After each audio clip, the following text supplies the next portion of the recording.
Wayne Doorband here for the biweekly NTP CEED webinar huddle that we hold here at our Northern Colorado headquarters in Loveland, Colorado, both live here at our site and also going out over the web to those of you that are watching. Enjoy what we have for you today. Hi everybody, Wayne Doorband. How are you all doing? Dr. Ecolonomic here from Northern Colorado. We're not in our normal place where we do webinars, and I'm going to maybe apologize in advance. We're back out at the ranch. We've done a number of our webinars, some of our webinars here, but by far we do most of them at our town, we call it, our birthed site where we have a studio. We're in a little transition there in that we actually are taking over a bigger part of this little building that we're in. We call it the cabin, and we're changing internet providers, and they didn't get it set up for today, so we don't have our internet set up for today, and that's why we're here. As I think I've told you before, we have a satellite system here, and sometimes the signal gets a little weird, so if we get cut off for whatever reason, don't worry about it. If you would, those of you that might be online, if you would go into the chat area now and just say, hey, the sound's coming through fine, the video's coming through fine, that'd be great. Again, if you have questions as we go through the webinar today, just please ask them on the chat section. We'll answer them for you either at the end or while we're going through. We're incredibly excited today to have two guys with us, Robert and Fola. I'm actually not going to make a ridiculous effort at butchering their last names. I'm learning how to say them right, but I want to just let them go ahead and say them in a proper way.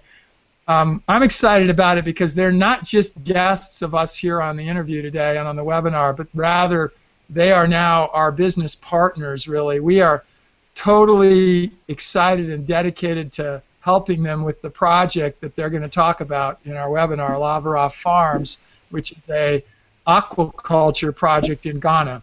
And so this is a real special treat. I actually had a chance to be on the phone with both of them a little bit ago today, doing additional interviewing with them, talking about how we're going to do some things and helping as we move ahead with Lavrov. So this has been a really special time. We're going to have a fun time with them. Before we get started, I want you all to know that, again, remember you can watch this as a replay after we're done. Brian will be editing it. It'll be up immediately, right, Brian? And then while you're editing it, they can watch the unedited version. And then a day or two from now, Brian will finish and edit. And if there's any glitches that he wants to get rid of, like me picking my nose or something crazy, then we can get rid of those. But then that version will come up 2 weeks from now. So let's see. Today is the 7th, and so I guess that would be the 21st. We'll have our next webinar. We do not yet have a specific speaker booked. Janine, who was helping us with our booking and scheduling, has now moved on to do some other things, and frankly, we haven't got our schedule right up to date on our guests. We have tons of guests in the list. I'm going to speculate and say that it might be Mark Shepard, who we had the great pleasure of having with us here weekend before last for our Celebrate Sustainability Day. And I want to tell everybody that had anything to do with that, our staff and anybody who attended, thank you so much. That was just a wonderful event and adventure for us. So I appreciate everybody's help. So with no further ado, I'd like to introduce my two guests, Robert and Fola, and we're going to talk about their exciting business over in Ghana, and we're also involved with them now. We're going to a little bit learn about them and their lives as we interview and ask them some questions. And guys, how are you doing today? Very good. Doing well, thank you. Thanks for asking. And I know that Robert's coming to us from the New Jersey area. Fola, because you're traveling around, I'm not sure where you're at, but tell me where you're at. I am actually in New Jersey currently, but I'll be traveling this evening to Ghana. I'm traveling this evening. Yeah, awesome. So we've got coast to coast here today, and again, we're excited about it. I'm going to start out with a question that I asked to pretty much everybody, which I've even asked a little bit about you guys earlier today, but make sure we take it to a business level today. Both of you can answer this. tell us a little bit about yourselves, your current business, which is really Lavrov, so give a little bit of a description of it, and then kind of your previous lives, what you've done to get to this point, and again, just take it where it goes, and I might ask you some other questions as we move through that. So why don't you start, Robert, because you were really the founding vision probably for Lavrov. All right, my name is Robert Kumaple. I'm a licensed professional engineer. I pretty much worked in the United States, worked in the United Kingdom, and worked in Ghana as well. I'm originally from Ghana, and I've been practicing engineering, bridge design and maintenance. I've been doing it for over 25, 26 years, and I just found a new passion in aquaculture, which is fish farming in Ghana. And I think for me, the primary objective is pretty much, which together with my partner Fola, we came together. I think we met much earlier than 2010, but in 2010 we came down together with a common vision to set up a business in Africa. That was our general vision, is to pretty much help people and doing it in a sustainable way, doing it in a way that we will use the resources in the environment, and so that we can use as much local labor as possible in the business, so that way we can actually use whatever skills that we have acquired while living here to the benefit of the people. I have a family. I have a wife and 3 kids. We all live in New Jersey, and a son and 2 girls. And they have really been supportive with this business because it involved a lot of traveling. And my business power, I'll give an opportunity to my business partner to also come, who is actually living on the farm as we speak now. He's actually left his job in American Express, and I'll let him talk to that. He's actually living in the middle of nowhere in Ghana on the farm. So Fola, over to you. Thank you, Robert. My name is Fola Fapahunda. I grew up in Nigeria, so I'm from Nigeria. And then I was born in the U.S., did my elementary school in Nigeria, and then relocated back to the U.S. So I did my university degree in accounting, and I worked as an accountant or in the finance field for about 9 years at American Express, and 3 years prior to that in Delaware. Before, in between, I met my crazy partner, and then decided we would do fish farming. Obviously, an accountant and an engineer. What is the but then I would say there's a lot to do with engineering and accounting doing fish farming, more than we actually think it is. And so I've been in Ghana for the last 3 years. The business started in 2012, and so I shuttle back and forth between the U.S. and Ghana. My family is based in New Jersey, so every 6 to 8 weeks I'll come back to Jersey for about 3 weeks, and then I'll go back to Ghana for another 6 to 8 weeks, and then I go back and forth. So I'll be traveling today to Ghana tonight, and then I'll be back right before Thanksgiving, to spend Thanksgiving with the family, and then I'll go back right before Christmas, so that I can also be in Ghana, because of the Christmas rush and everything else that happens, festivities in Ghana. And so that's awesome. A little bit of the background about myself. And by the way, I'll apologize to our audience because we thought that Fola was actually not going to be able to be on the call because of his travel schedule. So we really didn't get a lot of slides about his personal life as we talk more about the farm. Obviously, because he lives there, we'll be able to have him talk about that, and I'm just excited that he's be able to with us. I got to comment on something. When I first met these guys, actually Robert first told me this, I was told that Ghanaians are very emotional folks and Nigerians are laid back, and I actually heard a little joke coming out of Fola there that sounded more like he's the Ghanaian, and maybe that's the way he's become over the last 3 years, having spent time there now. And Actually, maybe let me jump in. Actually, it's the opposite. oh, it is the opposite. It's the opposite. Nigerians are Oh, actually okay. not emotional; they're aggressive. Ah, okay. Ghanaians are emotional, laid back. So I'm the aggressive one, so you can see. You're the aggressive one. Oh, okay. So Ghanaians are the laid-back ones, and Nigerians are more. Oh, okay. I had it backwards. All right. Well, sorry about that. So again, I didn't hear anything, and you joked about it a little bit about how fish fit into either one of your childhoods. And I know that you both come from one little common thread in your backgrounds of academic families. Both of your fathers are college professors or were, so I know there's a commonality there.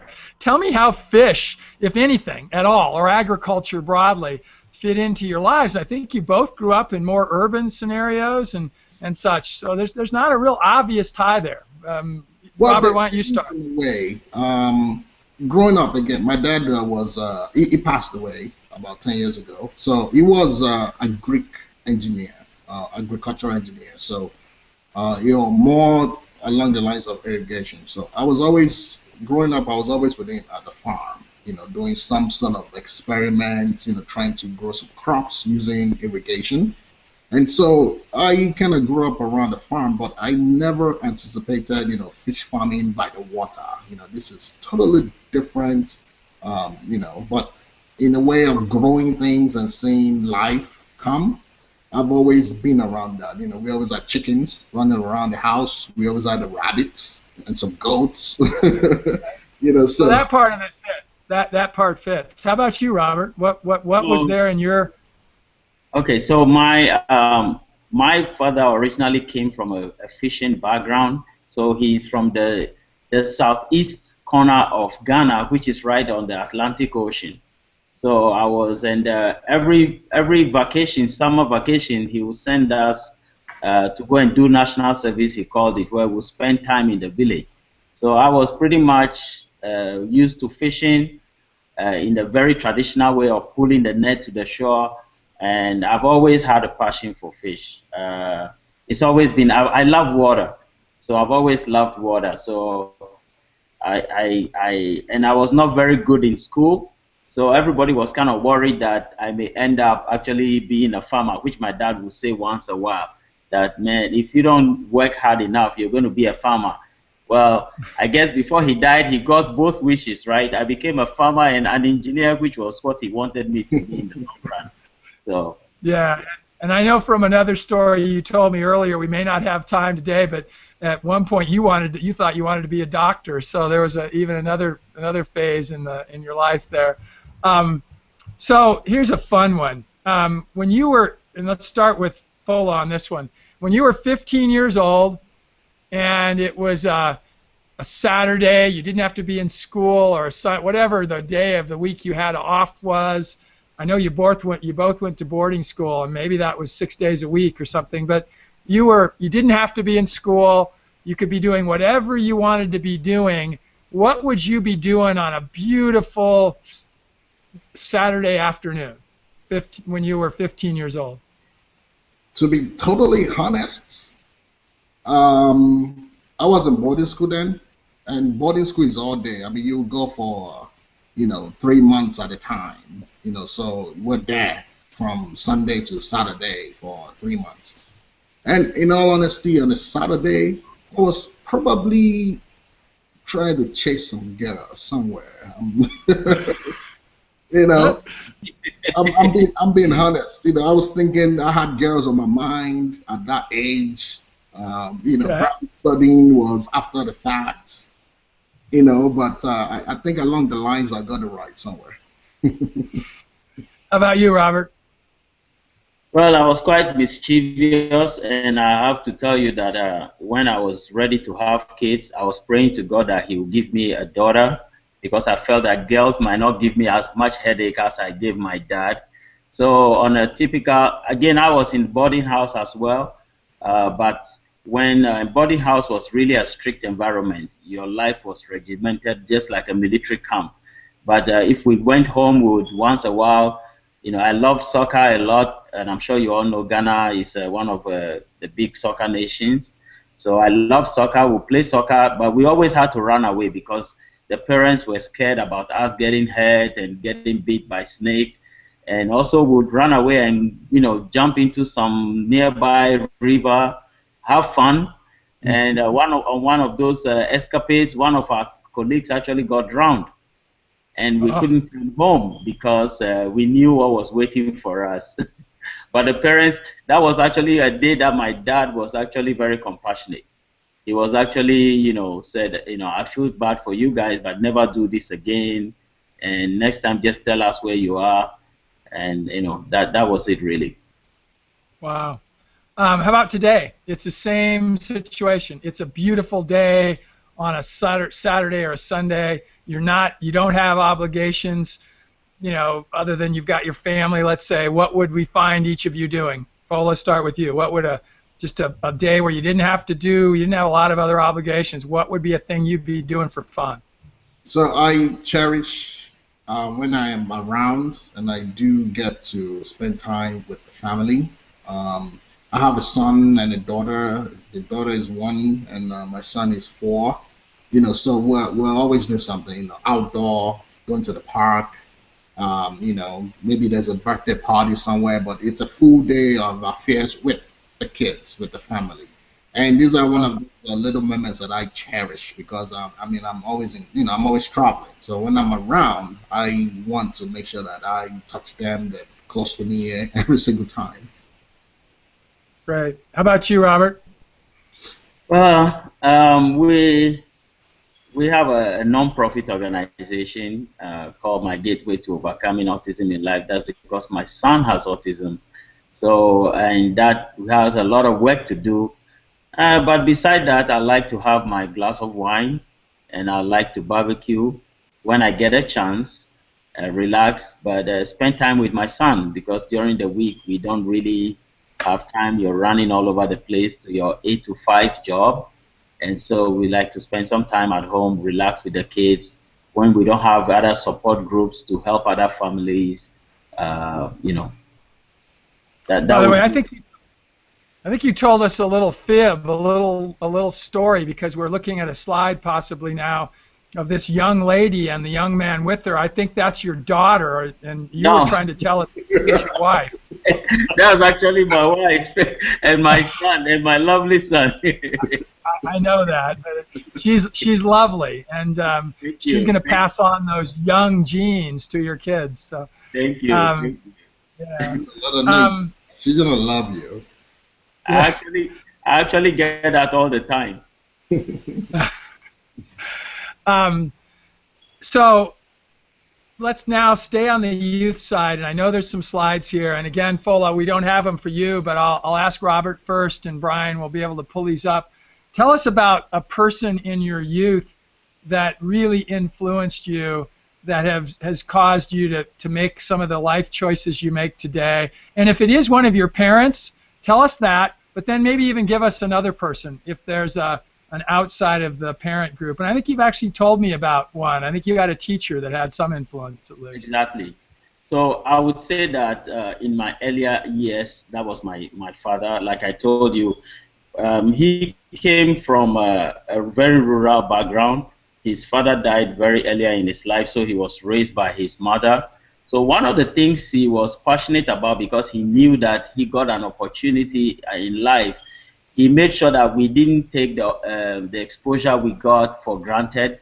And so he was very conscious about, intentional about taking us to the rural areas, and we go on this middle of nowhere, bad bridges, bad roads, and we'll be thirsty. We had to come back to some place to drink water. So that pretty much shaped my life and made me appreciate, the things that I had in my life.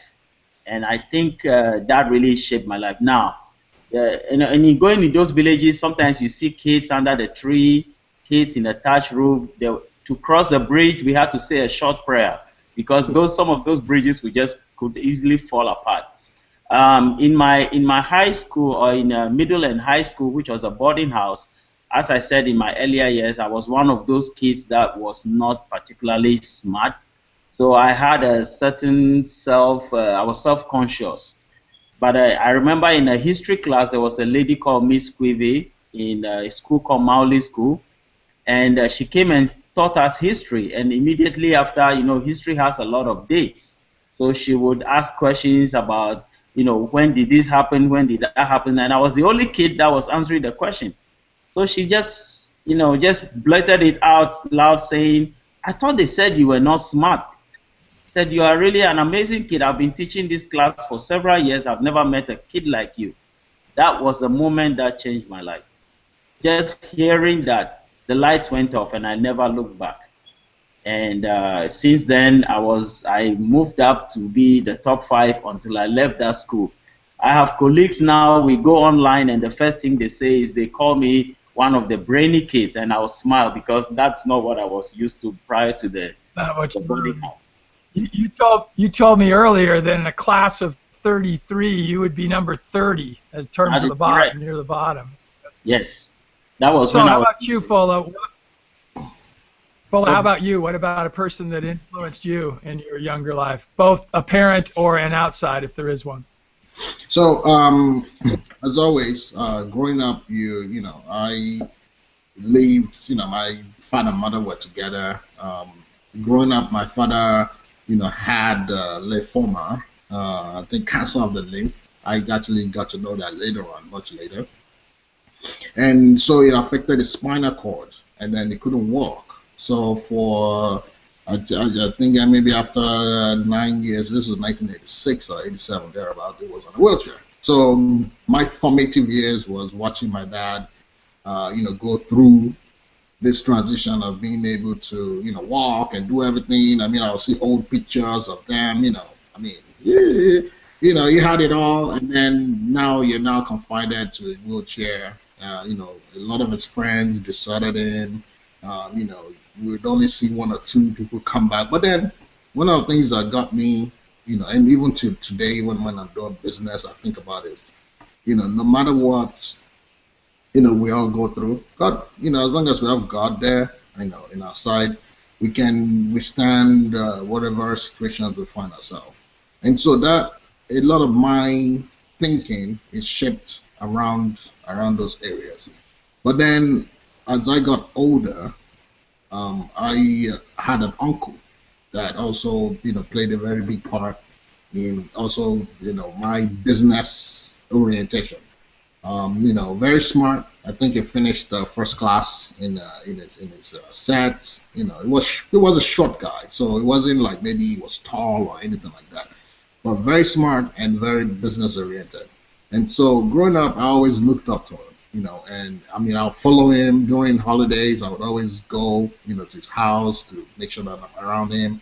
And so even to today, it still kind of influences some of the things that I do. I'm still close to him. So I had those 2 people in my life at different points that kind of shaped, kind of the way I am today. If you were to ask, I wasn't, more of a book person. So, I was, above average guy. I wasn't the smartest in the class.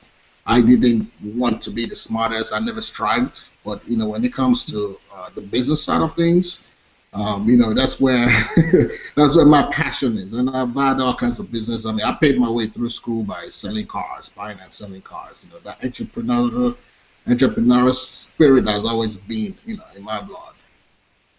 Awesome. Changing a little bit and going into sustainability, because you even used the term earlier, Robert, when you talked about some of the goals for Laveroff, which is the business that we'll begin talking more about here in just a second. Tell us about a person, if there is one, in the green movement that that impacted you, as well as what's your definition of the term sustainability? I asked this question, and there's all kinds of definitions. There's not a wrong answer or a right answer, but what is your definition of that term? So I would say that in reflecting on this issue of environmental and sustainability, something came up to me, and that was that there's a lot of need in Africa. We don't have money to waste. So we were doing a lot of these things back home, but it's just because we didn't have the terminology. It didn't click. I'll give you an example. If people ate plantains, for example, the outside of plantains was actually used to produce soap, bathing soap. And that was a form of recycling and reusing. And there were a lot of those things just happened out of need. And I think that kind of formed that became a platform for me, that I actually grew up because of some of those needs, not wasting things. So for me, sustainability is to kind of make a living in a way that has respect for the earth, and using things as much as possible, being responsible in dealing with the environment, making sure that in the long term you are not doing any damage while you are meeting all your needs.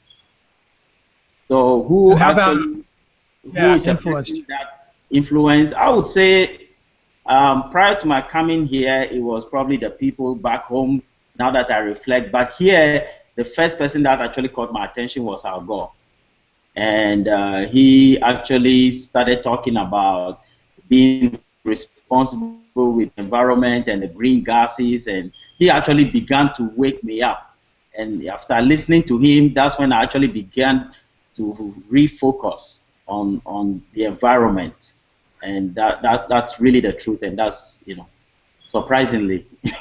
And I know he went on to pursue presidency, even though he didn't win. That did not stop him, and that in fact encouraged me also to see that even though you may not win all the time, you can still pursue your dreams and follow through. Awesome. Fola, how about for you? What's the term sustainability mean? And is there someone in the environmental movement? Again, we don't have any slides, but if you've got a name. You can leave the slide on.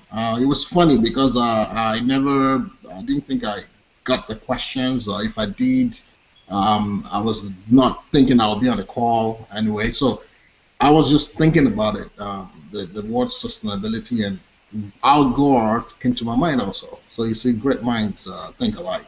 And obviously for the same reasons, the first time I ever heard about green movement, sustainability, the environment was actually with Al Gore. Some of his TEDx presentation that I've seen, YouTube. And so for me, that's my formative years of what sustainability really means, is by listening to Al Gore speak. The definition in my mind of sustainability is, and this is my own archaic definition in layman's term. One, I use the word a lot, and what I mean by using the word sustainability is doing something that would have a lasting effect on the environment, and we can keep on doing it. It's not something that we can do one time and then that's it. Something that we can keep doing that would have a lasting benefit on the environment. So that for me, that's my the archaic or layman's terms of sustainability. I want to just awesome. Really good. And I'm hurrying a little bit. We have so many things that we can talk about, and you guys have spurred other questions for me. And there's two of you, so I'm asking two people rather than one. I want to transition now pretty much into Lavrov, but we'll do it in the context of the questions. And so I'm going to change this one a little bit. But tell us about some interesting life experiences that you've had. And in your case, Fola, I want you to think about this one because you didn't get the questions. And after Robert answers, tell us about a story or two related to your Lavrov experience over the last 3 years. That would be awesome, that just the people to know about, whether it's working with people, it's working with fish, it's on the sales side. There's a really great story that Robert's going to tell, or Fola together, about one of the things that's being done at Lavrov, which is using plastic bottles, which you probably saw a slide earlier showing those, and how trash is being used to be a treasure. One person's trash is another person's treasure, and in this case, that treasure being creating the flotation devices for the pens that are used for the tilapia that they're growing. So I'll have Robert talk a little bit more about that. But starting, Robert, you put some slides in here. Tell us about some interesting life experiences that probably changed your career path, and this slide talks about a little bit of that. So give us your thoughts there. So some of the experiences that changed my career path have been, like I said, has been my knowledge of what goes on in the rural areas in Ghana. There's a lot of extreme poverty, and people are not empowered. They're very dependent on government. So when we decided to actually pursue this project, one of the things we did was to look at the communities. And even here in the US, one of the things that we do is always to make sure that the kids, I always look at the kids through my own life. I wasn't the smartest kid, so I like to always empower the kids to make sure that they feel confident about themselves. They build things, and everything that they build has to be things that are around them. They don't have to bring them from anywhere. So when we decided to pursue this project, people were actually using industrial steel barrels as flotation devices for the pens. And one of the things we decided, Fola and I had a discussion, and I said, look, these bottles, water bottles, the ordinary half-liter bottles, they are in the environment and they are polluting the environment. It's a mess. Can we find a way so that I can design a float to replace those industrial steel barrels? Because those industrial steel barrels, one, they contain oil and they rust, and if they rust, they will actually contaminate the lake. They will again contaminate the fish that you are trying to raise. So he said to me, he said, yes, but you know, this is money. You cannot waste money. You better make sure that this is right. So I actually was able to get my kid, and he came over to my house, and we built a prototype, took it upstairs into my bathroom, and we stood on it. It worked. So he became convinced. Now, when we started the project in Ghana, we actually had an NGO, non-governmental group or non-profit organization train the unemployed and collect these bottles, and we actually bought it from them. We bought these bottles so that by doing so, people will not throw them into the environment and have them lying all over, because now they actually had value.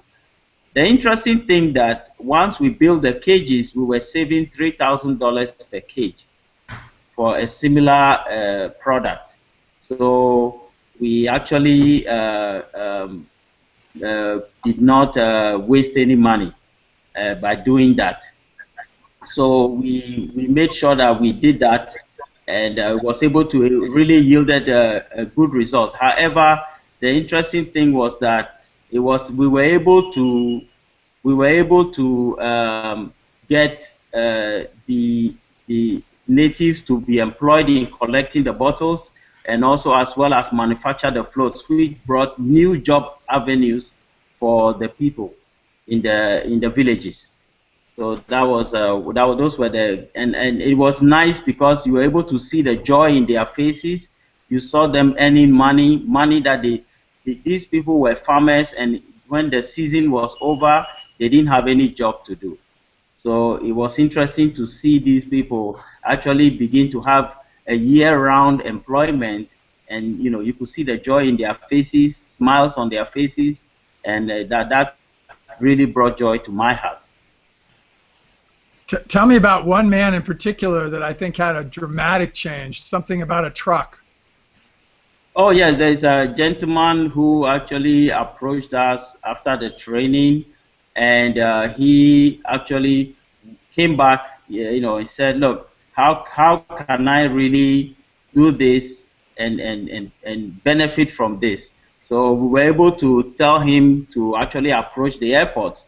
Obviously, everybody knows once you're on a plane, you are able to get anytime you want to drink water, is bottled water. So when those planes land at the airports, you have a lot of bottles, so they had to dispose of it. So that was one place that you could actually do that, and a couple of the gentlemen were able to go to that place, and one of them actually has a pickup right now, who was actually out of these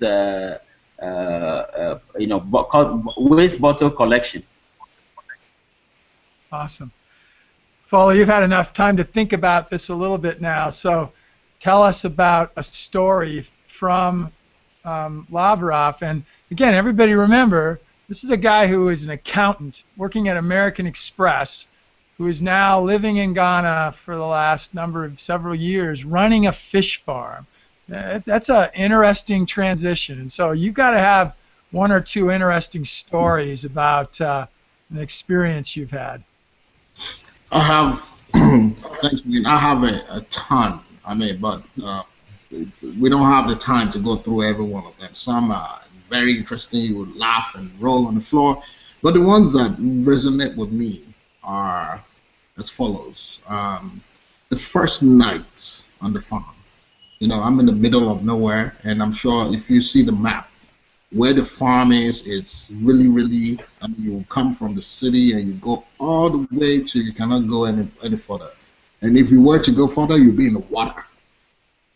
And that's where the farm was. I'm here in the middle of Ghana. I'm not a Ghanaian, and the darkest night that can be. So I'm scared to death. And I'm like, what am I doing here? But then, the night to survive it, we had a smart electrician that was able to put two lights together. So we had power that night with the generator working. And then the next day, I wake up very early. And, we're outside, setting up things. And then I heard some kids walking by. And I was like, wow, what are these kids doing? This is supposed to be school time. They're supposed to be in school. What are they doing just roaming around in their underwear? So I called them. Of course, they couldn't hear what I was saying. They looked at me, kept on walking. So I called them. I beckoned to them. Like, come. So they came, and I said, what's your name? And they couldn't answer me. They're looking. Well, it's not because they're deaf. They just didn't understand English. And that's the way I could communicate. I don't know the local dialect. And so from that day, that first day on the farm, I decided, okay, we need to get a teacher that would teach these kids. So it started out being, 10 kids. Now we're in the third class because we've been in business for 3 years now. We're in the third class. And now we have over 100 kids that we're actually sponsoring, going to school at various levels. And here is the same situation where you see a 12-year-old, boy or girl learning kindergarten, ABCs, your shapes, your colors, how are you, good morning, those type of things. This is a 12-year-old that's supposed to be in middle school. Now they're learning the basics. So for me, this is where the passion lies, where we're transforming lives, even though we're in the middle of nowhere. But then maybe the next cure for cancer is gonna come from the village. You just never know. And even if they never leave the village, these are the future minds that will probably come to work at Lavrov. And so we want an educated workforce so that they can also contribute positively, to growing the company further. And so those are the, immediately, even before we made any single money or even had any sale, these are some of the things that we did. So now we have, 3 classes, the company, we sponsor them, the teachers, and, going back also to the renewable, sustainability aspect. Obviously, as an accountant, I had my doubts. I needed to work, but I just wanted to make sure. So we did the calculation, and from an accounting perspective, it does come out to be cheaper, which is a good thing. And then it's cheaper and it's better, it lasts longer than any other method that they use currently in Ghana. These are floats that we use, the plastic bottles. And so at the end of the day, it's a win-win-win situation. Now jobs are created, lives are transformed. In May of this year, there was a heavy rain. For about 3 days, it was raining, so there was flood. And so people now decided to hide from the rain. And so they go on that, in the gas station, and they went there to hide. And lo and behold, there was an explosion at the gas station because you had water was seeping through into the, where the petrol was underground.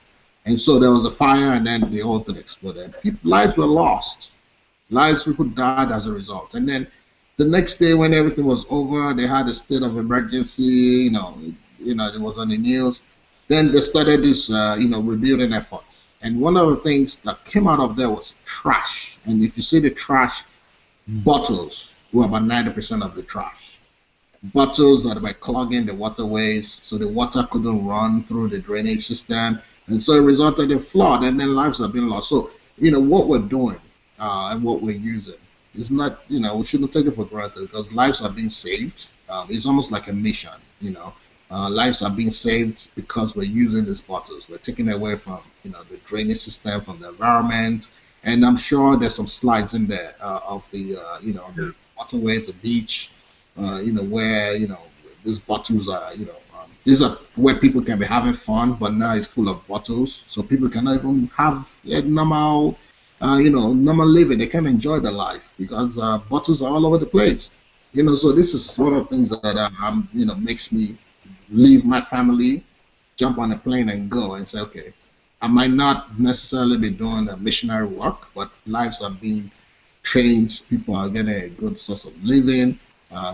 Because of what we're doing, and so that's what you're doing. Amazing missionary work, by the way. Don't play that down. Let me throw a couple just sort of quantitative questions out, and then we're going to go to the question about something negative in your lives that have caused that at the time seemed awful, and then as you've lived through it, it isn't so awful, and we might already be looking at the slide from what Robert's talked about, but. Tell us a little more details about the farm, because I want to make sure we don't lose this. How many people are currently working at the farm itself, and so how many people are contributing to the production of fish? What's the poundage of fish that you're producing, and on an annual basis, let's say, or kilograms, whatever the right measurement would be, And then I think Robert told me some great stories about how you take the fish to market and how you sell them at market. So just tell us a little bit more of the sort of details of financial side in terms of not so much dollars, but production and activities at the farm. Okay. Thank you. On the farm. And I'll say directly and indirectly. So those that are employed on a full-time basis, every day, we have about 50 employees. And then indirectly, those are benefits, and these are the people that collect the bottles, the women that actually come and do at the factory. Those are about another 30 of the women that also benefit directly, and these are people on the village that benefit from what we're doing, and they're mostly women. About out of the 30, you have about 27 are women. That are otherwise, low self-esteem because that the husband has 2-3 wives. So it doesn't really care for them. They have to do their own farming and feed themselves, and probably even give the husband something, so that they can be one of his favorite. Indirectly employed, we have another, I'll say, 500 people that are indirectly employed. And this includes the women that actually buy the fish from us to go and sell. And a lot of them, this is what they depend on. They buy the fish, they go sell, they come back. Sometimes we give them credits to go. Some of them will come and say they don't have money, but they want to sell, so we give them, they go, they come back and pay. And, so indirectly about 500 people, and directly employed about 50 people, plus these other 30 women. And what I want to contribute, what I want to contribute also. Fish production. Yeah, go ahead. No, what I wanted to contribute was that particularly with the bottles, we've used over 1 million bottles so far, and I think the total harvest since inception is almost 1 million kilograms by the end of December. So 1 million kilograms is equivalent to what? How many tons? Is that 100 tons? Yes. Yes. 100 metric tons. 100. Just because I'll throw it into an American configuration, because a lot of our viewers are American. million kilograms would be about 1.8 million pounds. That's correct. And that's a very large farm, by the way, everybody. That is a big fish farm from a perspective, just so you understand. How many did you do the first year, guys? What was your poundage of production in year 1 versus what you have now? Are you in year 3, or are you actually considering this is now year 4? So we are about to end year 3. So the first year we did 125 tons. Last year we did 350 tons.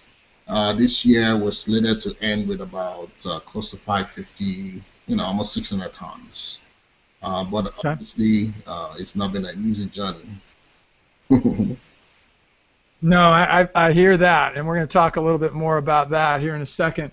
Let's go back to that negative experience, and Robert, you gave us a slide and talked about one of them. I know you've had at least 2 that I know of, and one of them is what this slide talks about. So tell us about what we've got here on your negative life experience that at the time seemed horrible, but now has turned out to be a good thing. So I have my only son is one of them. His name is Nicholas. He was born developing okay. Of course, he took a vaccine, Varivax, and I'm not saying it's just the one single vaccine.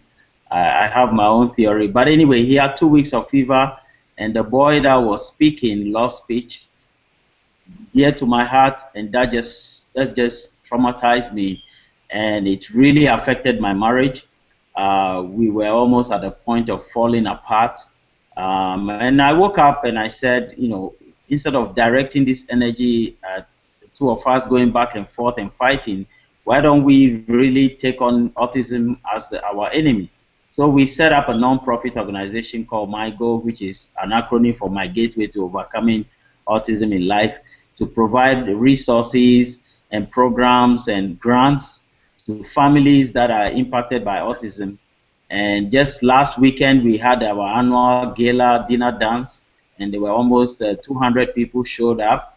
An awesome program. We gave out $1,000 grants to 5 families. There were 25 families that applied. We could only afford 5 in this year. So we're looking to do that and continue to grow. And by so doing, we bring families together to strengthen them. The second major event was the 9/11.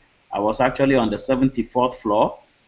And that really, it really took me back and made me wake up and realize that, surviving that event and coming down out of the 74th floor alive, that I was given a second choice in life to make a difference in people's life. These 2 experiences has been the foundation of the things that I do. And anytime I feel like I'm worn out, I'm tired, I would rather be alive doing this than be in the grave somewhere. And that's the way I see it. And so, that has been my source of energy. And on the screen now, which you see are some of the workers, the youth, they come to the farm. They don't have money to go to school, so they work for a period of time. And after they work, if they want to go back to school, we kind of match the amount of money they've able to save. So a lot of these teenagers have been able to go back to school. We go through this all the time, and that just brings joy to my heart. I'm very excited about what is going on, and it's not easy. I feel tired. I feel worn out because I'm literally doing 2, 3, 4 jobs. But at the end of the day, I'm happy. That's very cool. And Fola, why don't you give a little one that you've had a chance to think about as, again, a negative experience at some point in your life that now is really you see as being a positive. We're going to be a little short here. I want a bunch more questions, and I want to make sure we show some other things on the farm and talk about it. So be a little bit brief in this answer, and we can expand on it later. But what's something that's happened negative in your life that you see as a positive today? Right off the top, I can't match. What Robert has said.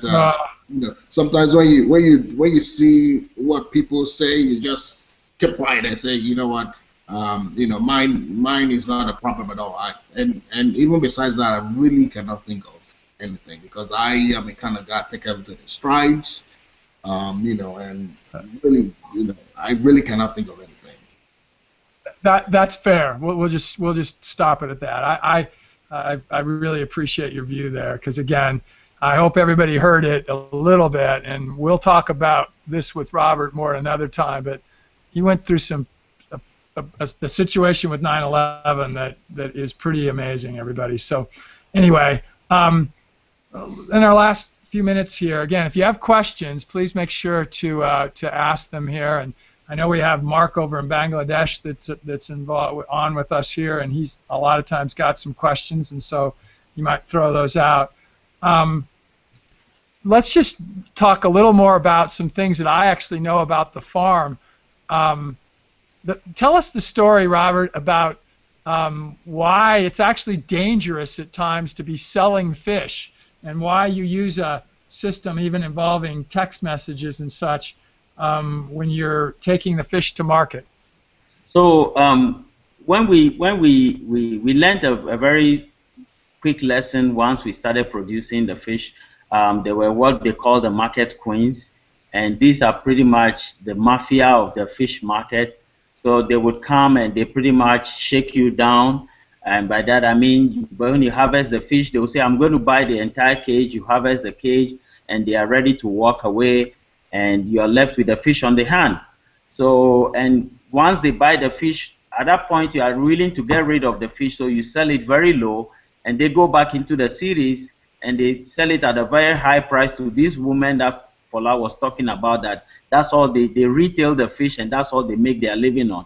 So we quickly realized that there were these people that were playing games in the market.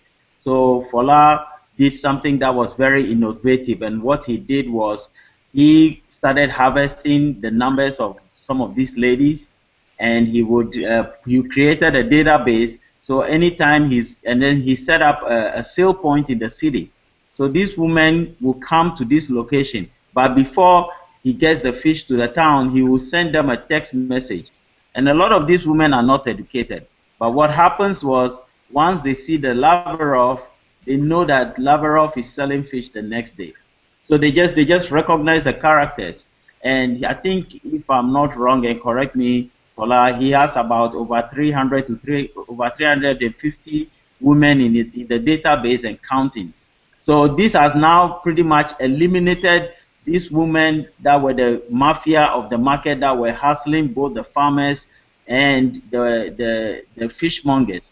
And if I say farmers, I mean the little farmer that has 1 or 2 cages that gets wiped out because of the activities of these market queens. One of the things that Fola is doing is also going to some of these farmers and buying from them at much higher prices than any queen would offer them, and bring it and sell it to these women so that they can also make a good margin. So that has been some of the models that he's been employing so that he can keep the small farmers in business as well.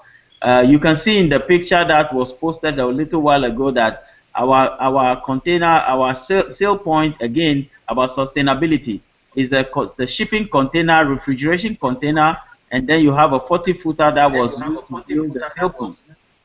So, we have these models, existing equipment, existing materials locally, and we plan to deploy several of these nationwide, including to tomato producing areas where people are committing suicide because they can't sell their tomatoes. So we want to take fish to those areas and be able to transport the tomatoes in our refrigeration truck back, so we can offer them a good price. And so if they don't take loans from the bank and they don't sell their tomatoes, they just pretty much commit suicide. You can Google this, it's online, and that's our next phase. We're planning to deploy this within the next year. You told me that before. That's a wonderful story. One other one that you told me also is your activity, even though you've been able to deal with these queens, you're not safe, and you've actually had people that have been injured, maybe even killed, that are related to your operations, and that you've had negative acts against you because of what you're doing. Is that correct? Yeah, well, I mean, there were situations of extreme threat, because anytime you take away from people's, you enter into a mafia situation, you're going to get a pushback, you're going to get resistance. So, there were very extreme situations, but again, once, which is why with somebody like Fola living in the middle of nowhere, we had to, for example, get a gun for him, because he has to protect himself, and it's not an easy thing. It's not easy when you're trying to change people's pattern and the things to change people's pattern. Brian, we're getting short on time, but there's a slide I want you to go to. Would you go ahead a little bit? I want to have you stop at a slide. Forward these through a little bit, Brian. Brian, yeah, there. Stop right there, please. One of the questions that I asked was a key skill that you've learned that would be helpful in your business today, and you listed one on a slide, Brian, that you was on. It's not now. I'd like to have that back. There's a key skill slide. And here it is. Stop here, Brian. Either one of you, if you wouldn't mind speaking to this, again, something you've gained that you believe is really helping you in your business. So I'll go. Thank God I never had to use a gun. That Robert alluded to earlier. It's very important because in the village, a lot of the people, they value what we're doing. They appreciate, what we're doing, creating jobs, lives, and also the love that we bring. For example, during Christmas, we bring, like today now I have some clothes that I'm going to give out to some, to some of the kids that are there. You give them candies and things like that. And, by default, I mean, you give a man something, even if he has a bad intention towards you, he would always, his mind would always change. And so there's no way you can love somebody, show them love, and then they will return with evil.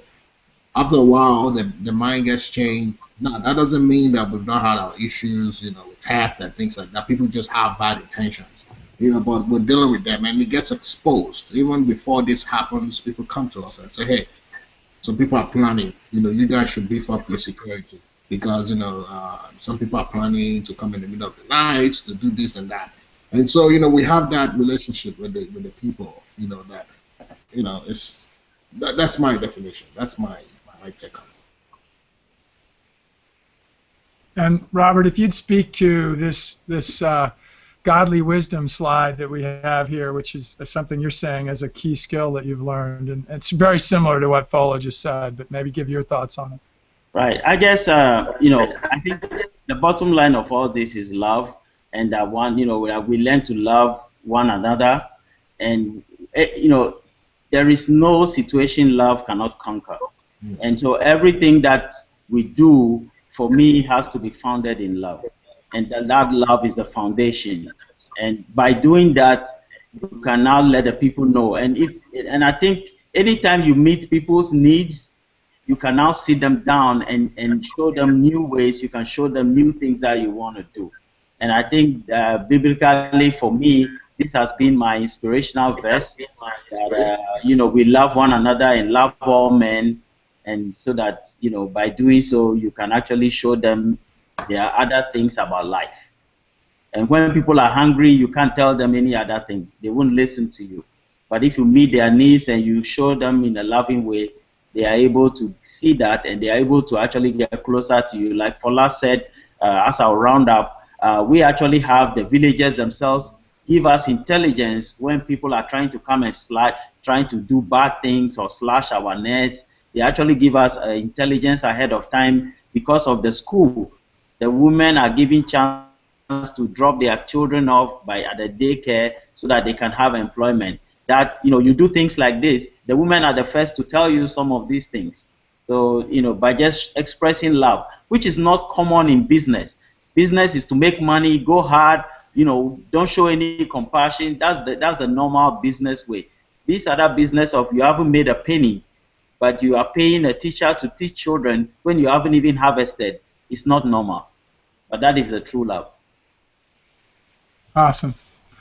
Well, we're running out of time, and I want to end this on a note that's really positive. And I know a couple other the slides, maybe Brian, you can show. I know that Robert has talked about what the book that's influenced him, and talks about that being the Holy Bible, and he talks about some quotes that are there, and we'll make sure we put these on the slides that we put through the presentation here as we edit it.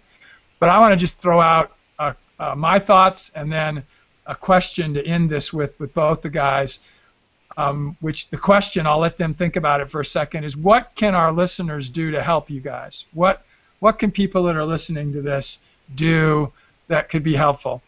And think about that for a second, and I'm gonna actually give a couple of my observations. One is that Lavrof's Farms is operated as a for-profit entity, and one of the roles that our organization, Nurse the Planet, is going to be taking is to help Robert and Fola raise money. There's fundraising that's needed, and in the slides that you're going to see, there's a need for several different things that really will make the business run better. Truck and a harvesting location, other things. This is a site off-grid, by the way. I don't know if you caught that as you were hearing. They get power from a generator that they're running. This is not sitting in the middle of a beautiful place, as you heard Fola say. This is out in the middle of nowhere, as we would call it here in the United States. So there's the difficulties of dealing with business that way. So we're going to be raising money. Money that will be raised to make money for those who invest it, as well as provide a social entrepreneurism benefit that you've been hearing these guys talk about. And honestly, we're not looking to raise money from people who want to make their money back tomorrow with 30% interest or something. Instead, the people we're going to want to talk to are going to be those people who see a vision of helping 550 people, at least I heard numbers, indirectly or directly, putting people in jobs, having 100 kids in a school situation where they're learning English and other ways that they can benefit themselves, keeping women in the cities making a fair wage rather than one that's motivated by the mafia or other organizations such as that. So a socially conscious investment that will hopefully give a return, but it isn't going to be some off-the-charts kind of return. I've pledged to these guys that I'm going to work my hardest to help trying to affect something like that. And I just happen to have a little fish background also. Matter of fact, more than just a little. And I think that maybe some of the things that we can do together are going to be amazing. But I want to throw out from my perspective, for those of you listening and watching this, please research this further. We're actually going to be working on the website right now that they have, making it a little more attractive and such. We're going to be getting the word out that this is an amazing venture. And they haven't talked a lot about it, but it's these men's goal to duplicate this. This is not something that is intended to be just in this location.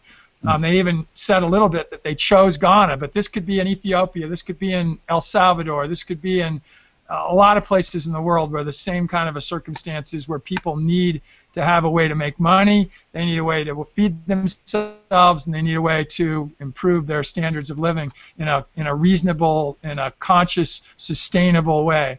So I'll stop there, turn it back to the two of you. You guys end this by giving us anything you'd like to say about just final thoughts and how people can help you and help what you're doing.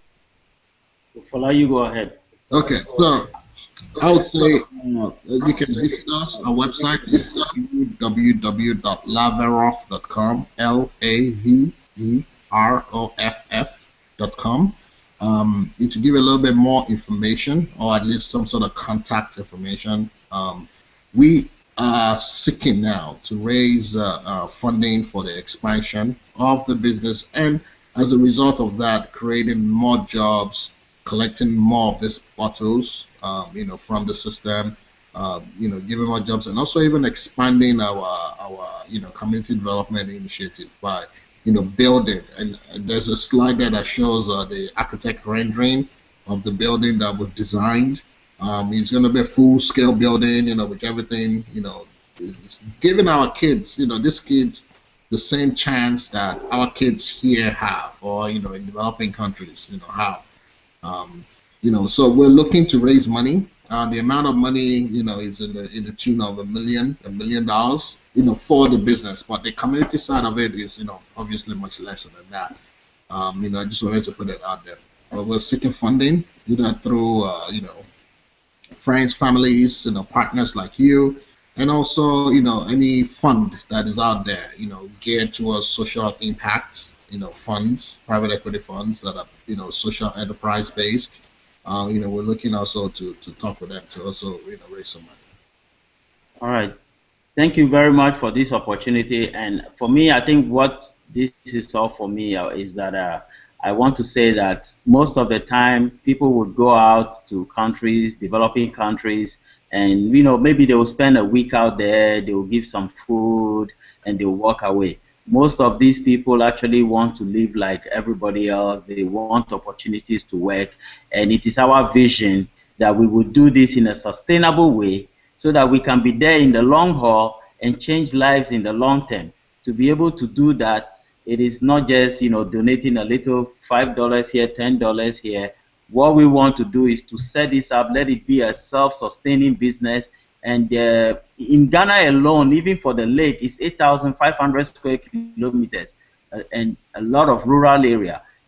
There is Nigeria, there is Upper Volta, there is Togo, the same conditions all over the place, Bangladesh, everywhere. So this model works so well. It is running profitably. What we want to do is to have partners that will go with us so that we can spread all over the world, changing lives without people necessarily coming to beg every time. This way, they would also have their confidence and know that they can do some things for themselves. And that's one of the things we do, is to teach them to do things for themselves. The reason you see that building in the picture, in the mud, because we provided the chair, we provided the teacher, we provided the books, provided the uniform, but they provided the building. So that's the kind of model we are carrying forward. So we look forward to you partnering with us. Thank you very much for your time, and we appreciate that.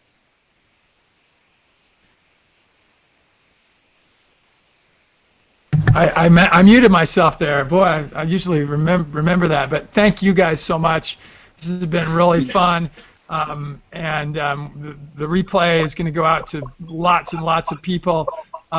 Brian, thank you so much for your work today. Deb, thank you for yours. Fola, you have a great trip. Be safe. Thank you. It's wonderful what you guys are both doing. And we'll sign off, and everybody come back and watch us in 2 weeks. And also watch the replay, tell everybody about it, and we'll talk to everybody later. So saying goodbye from Northern Colorado. Go ahead, Brian, cut us off.